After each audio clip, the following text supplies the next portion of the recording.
भूगोल विषयाचे अत्यंत महत्त्वाचे 4 घटकावरील जे घटक परीक्षेला विचारले जातात असे घटक लोकसंख्या, महाराष्ट्राचा भूगोल, नकाशा व दिशा आणि उद्योग व वाहतूक या 4 घटकावरील 60 प्रश्न आपण आज अत्यंत कमी वेळामध्ये पाहणार आहोत. त्यामधील प्रश्न पहिला, भारतात लोकसंख्येची घनता मोजताना खालीलपैकी कोणत्या सूत्राचा वापर केला जातो? योग्य पर्याय क्रमांक 1, एकूण लोकसंख्या भागिले एकूण क्षेत्रफळ चौरस किलोमीटरमध्ये. प्रश्न दुसरा, 2011च्या जनगणनेनुसार भारतातील सर्वाधिक लोकसंख्येची घनता असलेलं राज्य कोणतं? योग्य उत्तर पर्याय क्रमांक 3, बिहार. प्रश्न तिसरा, ब्राझीलमधील लोकसंख्येच्या वितरणासंदर्भात खालीलपैकी कोणते विधान अचूक आहे? तर पर्याय क्रमांक 2, ब्राझीलच्या पूर्व आणि आग्नेय किनारपट्टीच्या भागात लोकसंख्या दाट आढळते. प्रश्न चौथा, भारतात कोणत्या राज्यामध्ये लिंग गुणोत्तर सर्वाधिक आहे? पर्याय क्रमांक 4, केरळ. प्रश्न पाचवा, लोकसंख्या संक्रमण सिद्धांतानुसार भारत सध्या कोणत्या टप्प्यातून जात आहे? तर योग्य पर्याय क्रमांक 3, तिसरा टप्पा, घटत्या वाढीचा टप्पा. प्रश्न सहावा, महाराष्ट्रातील 2011च्या जनगणनेनुसार खालीलपैकी कोणत्या जिल्ह्यात लोकसंख्येची घनता सर्वात कमी आहे? उत्तर आहे गडचिरोली. प्रश्न सातवा, लोकसंख्येच्या मनोऱ्यामध्ये म्हणजे पॉप्युलेशन पिरामिडमध्ये तळाचा भाग अतिशय रुंद आणि शीर्षभाग अरुंद असल्यास ते काय दर्शवते? तर ते दर्शवते उच्च जन्मदर आणि उच्च मृत्यूदर. प्रश्न आठवा, स्थलांतराच्या आकर्षण घटकामध्ये खालीलपैकी कोणत्या घटकाचा समावेश होत नाही? योग्य उत्तर आहे युद्ध व राजकीय अस्थिरता. प्रश्न आठवा, कार्यप्रवण लोकसंख्या सामान्यतः कोणत्या वयोगटातील मानली जाते? कार्यप्रवण लोकसंख्या. योग्य उत्तर 15 ते 59 वर्ष. प्रश्न 10वा, भारतात अधिकृत जनगणना दर किती वर्षांनी घेतली जाते? तर योग्य उत्तर आहे पर्याय क्रमांक 4, दर 10 वर्षांनी जनगणना होते किंवा घेतली जाते. फक्त आपली 2026ची जी जनगणना जी आहे ही 2021लाच व्हायला पाहिजे होती, तर ही थोडीशी लांबली. प्रश्न 11वा, खालीलपैकी कोणत्या प्रदेशात नैसर्गिक साधन संपत्ती मुबलक असूनही केवळ अत्यंत विषम हवामानामुळे लोकसंख्या विरळ आढळते? योग्य उत्तर आहे पर्याय क्रमांक 2, सायबेरियाचा प्रदेश, रशिया. प्रश्न 12वा, 2011च्या जनगणनेनुसार महाराष्ट्राचे सरासरी लिंग गुणोत्तर किती होते? तर हे होतं 929. प्रश्न 13, लोकसंख्येची शून्याधारित वाढ म्हणजे काय? झिरो पॉप्युलेशन ग्रोथ म्हणजे काय? तर याचं उत्तर आहे पर्याय क्रमांक 3, जन्मदर आणि मृत्यूदर जवळपास समान असणे. प्रश्न 14वा, महाराष्ट्रातील सर्वाधिक नागरीकरण झालेले जिल्हे कोणते? तर पर्याय क्रमांक 2, मुंबई शहर आणि मुंबई उपनगर. प्रश्न 15वा, मानवी विकास निर्देशांक SDI मोजताना खालीलपैकी कोणत्या घटकाचा विचार केला जात नाही? तर पर्याय क्रमांक 4, देशाचे एकूण लष्करी बळ याच्याशी काही घेणदेणंच नाही SDIचं. मित्रांनो, हे होते लोकसंख्या या घटकावरील 15 प्रश्न. आता महाराष्ट्राचा भूगोल यावरील पुढचे 15 प्रश्न आहेत. त्यामधील पहिला प्रश्न अर्थात प्रश्न 16वा, महाराष्ट्राचे एकूण भौगोलिक क्षेत्रफळ सुमारे किती चौरस किलोमीटर आहे? उत्तर आहे पर्याय क्रमांक 1, 3,07,713 चौरस किलोमीटर. प्रश्न 17वा, सह्याद्री पर्वताची अर्थात पश्चिम घाटाची महाराष्ट्रातील दक्षिण उत्तर लांबी साधारणपणे किती किलोमीटर आहे? योग्य उत्तर आहे पर्याय क्रमांक 3, 440 किलोमीटर. प्रश्न 18वा, महाराष्ट्रातील सर्वोच्च शिखर कळसुबाई हे कोणत्या जिल्ह्यात स्थित आहे? तर पर्याय क्रमांक 2, अहमदनगर सध्याचं अहिल्यादेवीनगर. प्रश्न 19वा, गोदावरी नदी खोऱ्यासंदर्भात खालीलपैकी कोणते विधान चुकीचे आहे? असा मोठा प्रश्न आल्याच्यानंतर आपण व्हिडिओ पॉज करून वाचू शकता पर्याय. योग्य उत्तर आहे पर्याय क्रमांक 4, ही नदी महाराष्ट्रातून पश्चिमेकडे वाहत जाऊन अरबी समुद्राला मिळते. हे चुकीचं विधान आहे, कारण गोदावरी नदी बंगालच्या उपसागराला जाऊन मिळते. प्रश्न 20वा, महाराष्ट्रातील खालील पठारांचा पश्चिमेकडून पूर्वेकडे असणारा अचूक क्रम ओळखा. आपण व्हिडिओ पॉज करून विचार करून उत्तर देऊ शकता, म्हणजे विचार करू शकता उत्तराचा. मी पर्याय सांगतो, पर्याय क्रमांक 2 हे बरोबर आहे. महाबळेश्वर पठार, सासवड पठार आणि अहमदपूर पठार या प्रकारचा हा क्रम आहे. प्रश्न 21वा, तापी नदी खोऱ्याचे अचूक वैशिष्ट्य दर्शवणारा पर्याय कोणता? तर पर्याय क्रमांक 2 बरोबर आहे. तापी आणि तिची उपनदी पूर्णा यांनी खानदेशच्या सुपीक मैदानी प्रदेशाची निर्मिती केलेली आहे. प्रश्न 22वा, महाराष्ट्रातील खालीलपैकी कोणता जिल्हा तलावांचा जिल्हा म्हणून ओळखला जातो? हा बरेचदा आलेला प्रश्न आहे, अनेक प्रश्न परीक्षेसाठी. तर गोंदिया. प्रश्न 23वा. महाराष्ट्राच्या हवामानावर खालीलपैकी कोणत्या घटकाचा सर्वाधिक किंवा सर्वात मोठा प्रभाव पडतो? तर पर्याय क्रमांक 2 नैऋत्य, मोसमी वारे व सह्याद्री पर्वताचे स्थान. पुढचा प्रश्न 24वा. गाळाची मृदा महाराष्ट्रात प्रामुख्याने कोठे पाहावयास मिळते? योग्य उत्तर आहे पर्याय क्रमांक 3 मोठ्या नद्यांच्या खोऱ्यात व पूर मैदानात. प्रश्न 25वा. भीमा नदी ही कोणत्या मुख्य नदीची उपनदी आहे? तर कृष्णा नदीची उपनदी भीमा नदी आहे. प्रश्न 26वा. कोकणातील नद्यांच्या वैशिष्ट्यांबाबत खालीलपैकी कोणते विधान अचूक आहे? तर अचूक विधान आहे पर्याय क्रमांक 2 त्या कमी लांबीच्या आणि अत्यंत वेगवान तीव्र प्रवाहाच्या असतात. प्रश्न 27वा. महाराष्ट्रातील तांबडी पिवळसर मृदा प्रामुख्याने कोणत्या भागात आढळते?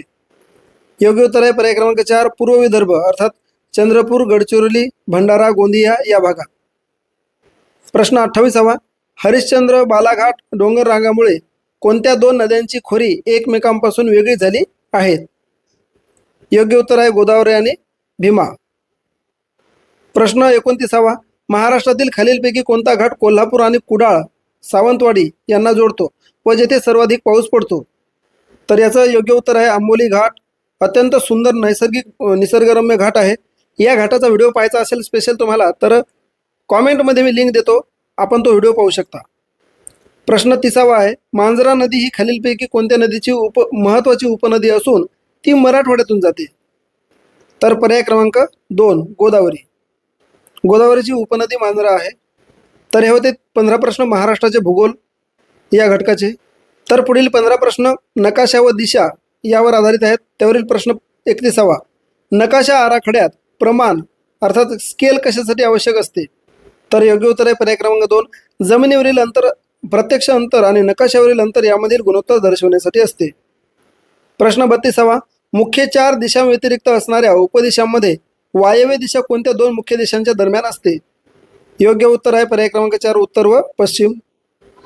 प्रश्न 33वा. नकाशामध्ये डोंगराळ भाग किंवा पर्वतांची उंची व उतार दर्शवण्यासाठी प्रामुख्याने कोणत्या रेषांचा वापर केला जातो? तर याचं योग्य उत्तर आहे समुच्चता रेषा. प्रश्न 34वा. ग्लोबल पोझिशनिंग सिस्टम म्हणजेच GPS मध्ये त्रिमितीय अचूक स्थान निश्चितीसाठी किमान किती उपग्रहांचे संकेत मिळणे आवश्यक असते GPS मध्ये? तर किमान 4 उपग्रहाचे संकेत मिळणे आवश्यक असते. प्रश्न 35. नकाशा तयार करताना त्रिमितीय पृथ्वी गोल, द्विमितीय कागदावर सपाट मांडण्याचा भूमितीय पद्धतीला काय म्हणतात? तर याला म्हणतात नकाशा प्रक्षेप, मॅप प्रोजेक्शन. प्रश्न 36वा. आंतरराष्ट्रीय संकेतानुसार नकाशामध्ये जलाशय किंवा पाण्याचे साठे दर्शवण्यासाठी कोणत्या रंगांचा वापर केला जातो? सोपा प्रश्न निळा. प्रश्न 37. जर तुम्ही सकाळी सूर्य उगवण्याच्या दिशेला तोंड करून उभे असाल तर तुमच्या डाव्या हाताला कोणती मुख्य दिशा असेल? अत्यंत सोपा प्रश्न. उत्तर. प्रश्न 38. भौगोलिक माहिती प्रणाली GIS मध्ये रास्टर डेटा प्रामुख्याने कशाच्या स्वरूपात साठवला जातो? योग्य उत्तर आहे पर्याय क्रमांक 2 पिक्सल्स किंवा ग्रीड सेल्स. प्रश्न 39. एक मोठा भूभाग उदाहरणार्थ संपूर्ण देश किंवा जग लहान कागदावर दाखवण्यासाठी कोणत्या प्रकारच्या प्रमाणाचा वापर केला जातो? तर याचं उत्तर लघु प्रमाण, स्मॉल स्केल. प्रश्न 40. दिशादर्शक होका यंत्राची चुंबकीय सुई नेहमी कोणत्या दिशेला स्थिर राहते? तर ही सुई राहते उत्तर दक्षिण. प्रश्न 41वा. नकाशातील सूचीचा मुख्य उद्देश खालीलपैकी कोणता आहे? तर पर्याय क्रमांक 3 नकाशामध्ये वापरलेल्या सांकेतिक चिन्हांचा आणि रंगांचा अर्थ स्पष्ट करणे. प्रश्न 42वा. जर नकाशावर रेषीय प्रमाण 1 सेंटीमीटर बरोबर 5 किलोमीटर असे दिले असेल आणि 2 ठिकाणामधील नकाशावरील अंतर 6 सेंटीमीटर असेल तर प्रत्यक्ष जमिनीवरील अंतर किती असेल? सोपा प्रश्न 30 किलोमीटर. प्रश्न 43. खालीलपैकी कोणते प्रक्षेपण ध्रुवीय प्रदेशांचे अचूक नकाशे तयार करण्यासाठी सर्वात योग्य मानले जाते? तर योग्य उत्तर 3 पर्याय क्रमांक 3 खमध्य ध्रुवीय प्रक्षेपण, पोलर ॲझिम्युथल प्रोजेक्शन. प्रश्न 44वा. नकाशा तयार करण्याच्या आणि त्याचा अभ्यास करण्याच्या विज्ञानाला शास्त्रीय परिभाषेत काय म्हटले जाते? तर याचं योग्य उत्तर आहे पर्याय क्रमांक 2 कार्टोग्राफी. प्रश्न 45, थिओमॅटिक नकाशे, प्रबंधात्मक नकाशे जे म्हणतो त्याला आपण, म्हणजेच काय? तर याचं योग्य उत्तर पर्याय क्रमांक 3, एका विशिष्ट विषयावर किंवा वितरणावर, उदाहरणार्थ पर्जन्य, लोकसंख्या, खनिजे यावर आधारित नकाशे. आता यापुढील 15 प्रश्न जे आहेत उद्योग व वाहतूक या घटकावर आहेत. त्यामधील प्रश्न 46, अल्फ्रेड वेबर यांच्या औद्योगिक स्थानीकरण सिद्धांतानुसार स्थानमुक्त उद्योग प्रामुख्याने कोणत्या घटकावर अवलंबून असतात? इथे पर्याय क्रमांक 2, प्रगत तंत्रज्ञान, कुशल मजूर आणि माहिती दळणवळण यावर अवलंबून असतात. प्रश्न 47, साखर कारखाने नेहमी ऊस उत्पादक क्षेत्राच्या जवळच का स्थापन केले जातात? याचं योग्य उत्तर 3, ऊस कापणीनंतर त्यातील रसाचे प्रमाण म्हणजे सुक्रोज वेगाने कमी होते आणि तो वजन घटणारा माल आहे, त्यामुळे ते जवळ असतात. प्रश्न 48, महाराष्ट्रातील जवाहरलाल नेहरू बंदर म्हणजे न्हावा शेवा हे खालीलपैकी कोणत्या सुविधेसाठी भारतात आघाडीवर आहे? तर याचं पर्याय क्रमांक 2 हे उत्तर आहे, भारतातील सर्वात मोठे आधुनिक कंटेनर बंदर. प्रश्न 49, भारतात रेल्वे वाहतुकीचे जाळे खालीलपैकी कोणत्या प्रदेशात नैसर्गिक आव्हानामुळे सर्वात कमी विकसित झाले आहे? तर याचं योग्य उत्तर आहे पश्चिम घाट, सह्याद्री आणि ईशान्येकडील डोंगराळ राज्य या 2 ठिकाणी रेल्वे जाळे कमी आहे. प्रश्न 50, लोह पोलाद उद्योग स्थापन करण्यासाठी प्रामुख्याने कोणत्या जड कच्च्या मालाची सर्वाधिक आवश्यकता असते? तर याचं योग्य उत्तर आहे पर्याय क्रमांक 2, लोह खनिजाचा गाळ, कोकिंग, कोळसा आणि चुनखडी याची गरज असते. प्रश्न 51, भारतातील सुवर्ण चतुष्कोन राष्ट्रीय महामार्ग योजना कोणत्या 4 मुख्य महानगरांना जोडते? याचं योग्य उत्तर आहे पर्याय क्रमांक 2, दिल्ली, मुंबई, चेन्नई आणि कोलकाता. प्रश्न 52, महाराष्ट्रातील कापड उद्योगाचे मँचेस्टर म्हणून खालीलपैकी कोणते शहर प्रसिद्ध आहे? तर योग्य उत्तर आहे पर्याय क्रमांक 4, इचलकरंजी. प्रश्न 53, पाईपलाईन अर्थात नळ वाहतूकचा वापर प्रामुख्याने खालीलपैकी कोणत्या पदार्थाच्या सुरक्षित वाहतुकीसाठी केला जातो? आपल्याला असं वाटू शकते की पाण्यासाठी वापर केला जाऊ शकतो, हो बरोबर, परंतु इथे आपल्याला पाणी हा ऑप्शन नाही, त्याच्यामुळे आपल्याला इथे योग्य ऑप्शन आहे पर्याय क्रमांक 2, खनिज तेल, नैसर्गिक वायू आणि पाणी, म्हणजे पाण्याबरोबर इतरही या गोष्टीसाठी वापरली जाते. प्रश्न 54, आंतरराष्ट्रीय स्तरावर ताजी फुले, फळे किंवा तातडीची औषधे यांसारख्या नाशवंत वस्तूंची जलद वाहतूक करण्यासाठी कोणता मार्ग अनिवार्य आहे? तर बरोबर योग्य मार्ग आहे हवाई वाहतूक. प्रश्न 55, महाराष्ट्रात ऑटोमोबाईल उद्योग म्हणजेच वाहन निर्मिती केंद्र खालीलपैकी कोणत्या पट्ट्यामध्ये सर्वात मोठा आहे? याचं योग्य उत्तर पर्याय क्रमांक 1, पुणे, पिंपरी चिंचवड आणि चाकणचा पट्टा. प्रश्न 56, आंतरराष्ट्रीय सागरी व्यापारात आशिया आणि युरोपमधील अंतर सुमारे 7000 किलोमीटरने कमी करणारा मानवनिर्मित सुएझ कालवा कोणत्या 2 जलभागांना जोडतो? तर याचं योग्य उत्तर आहे पर्याय क्रमांक 3, भूमध्य समुद्र आणि तांबडा समुद्र. प्रश्न 57, भारतातील सर्वात लांब असलेला राष्ट्रीय जलमार्ग क्रमांक 1 कोणत्या नदीवरून वाहतूक करतो? योग्य उत्तर पर्याय क्रमांक 2, गंगा नदी. हल्दिया ते प्रयागराज असा हा मार्ग आहे. प्रश्न 58, खालीलपैकी कोणता वाहतूक मार्ग हा पूर्णपणे डोअर टू डोअर घराच्या दारापर्यंत किंवा गोदामापर्यंत सेवा देण्यासाठी सक्षम आहे? अर्थातच रस्ते वाहतूक हा मार्ग.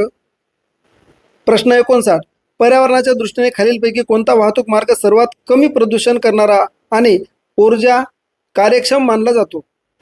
तर याचं योग्य उत्तर आहे पर्याय क्रमांक 3, मोठ्या प्रमाणावरील आंतरराष्ट्रीय जलवाहतूक अर्थात सागरी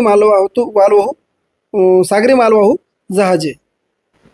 आणि मित्रांनो, खरंच तुम्हाला व्हिडिओ आवडला असेल, आपला अभ्यास सुरू असेल, तर या प्रश्नाचं उत्तर मात्र तुम्ही कमेंट करून मला नक्की सांगायचं आहे. महाराष्ट्रातील पहिली आधुनिक सुती कापड गिरणी 1854 मध्ये कावासजी नानाभाय दावर यांनी कोठे सुरू केली होती? याचं उत्तर आपण कॉमेंट करून नक्की सांगाल अशी मी अपेक्षा करतो. याच प्रकारचे व्हिडिओ पाहण्यासाठी आपण यूट्यूबला सबस्क्राईब केलं नसेल तर सबस्क्राईब करा, व्हिडिओला लाईक करा, इतरांना शेअर करा. आपण फेसबुकला पाहत असाल तर व्हिडिओला लाईक करा, पेजला फॉलो करा आणि हा व्हिडिओ सेव्ह करून ठेवा. लवकरच नवीन व्हिडिओमध्ये, तोपर्यंत जय हिंद, जय महाराष्ट्र.